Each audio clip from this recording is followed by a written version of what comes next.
Meu nome é Arthur e eu vou apresentar para vocês o nosso relatório sobre o artigo das autoras Hannah e Zora. Traduzindo para o português, o título é Correlações de Cultura, Princípios de Jogos e Produções de Mídias. Bom, em resumo, no estudo, as autoras elas argumentam e destacam sobre a sobreposição dos elementos do jogo na cultura como um todo, na cultura social e também na cultura artística. Dessa forma, relacionando a influência dos jogos no comportamento humano e nas atividades cotidianas das pessoas. As autoras iniciam o trabalho introduzindo os principais conceitos e princípios relacionados aos jogos, na qual elas baseiam a pesquisa, e em sequência elas exploram esses conceitos e princípios, definindo a cultura de jogos. Ao longo do texto, as pesquisadoras exploram os conceitos dos jogos e o brincar ao longo da história, e a sua relação com a cultura e a produção de outras formas de arte, se fundamentando em conceitos de outros campos como a psicologia e a historiografia.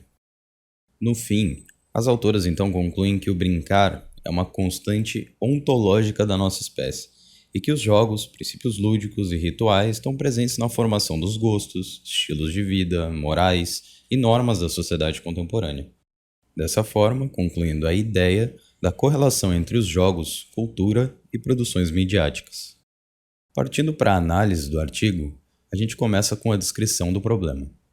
O problema da pesquisa decorre a partir da definição do brincar por outros autores, sendo apresentado na forma de uma premissa de que jogos e os princípios de jogos contidos neles transcendem o ato intencional de brincar e são reconhecíveis em uma cultura holística, que, ao ver das autoras, refletem características psicológicas dos seres humanos, sejam inatas ou adquiridas. Ou seja, o problema e o objetivo se entrelaçam, sendo então o problema uma hipótese criada pelas autoras, a qual é verificada no decorrer da pesquisa. A descrição da solução proposta.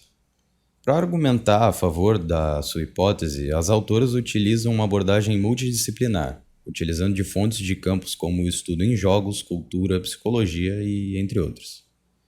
A análise delas envolve a seleção de fatos pertinentes e conceitos definidos por outros pesquisadores ao longo da história e a subsequente síntese desses achados em conclusões acerca da hipótese proposta. Nesse estudo, as pesquisadoras exploram especificamente a ampla influência dos elementos do jogo na cultura, abrangendo todos os aspectos da sociedade em vários contextos sociais, desde o brincar e os cultos religiosos na Idade Antiga, até a simulação da realidade em peças encenadas no contemporâneo. A partir dessas observações, as autoras determinam nas atividades cotidianas dos indivíduos, bem como nos diferentes papéis sociais que eles assumem, a correlação entre os jogos, cultura e produções midiáticas, enfatizando a sua capacidade de moldar os seus comportamentos e ações na sociedade. Nesse sentido, pode-se considerar que a hipótese proposta para a pesquisa foi testada com sucesso. Agora a gente vai então comparar os pontos fortes e fracos desse artigo.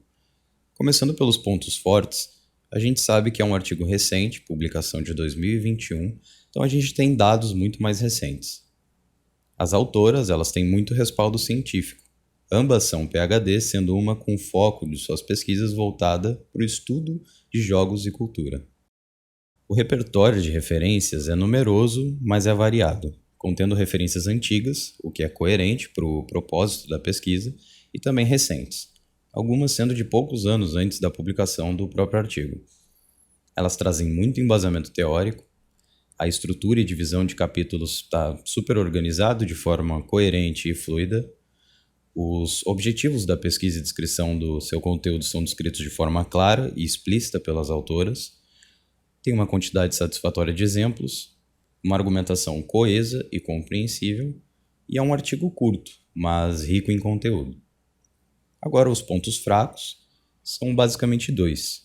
A leitura ela é muito maçante, assim como a grande maioria de artigos científicos, muito por conta da quantidade de conceitos complexos e subjetivos que as autoras apresentam.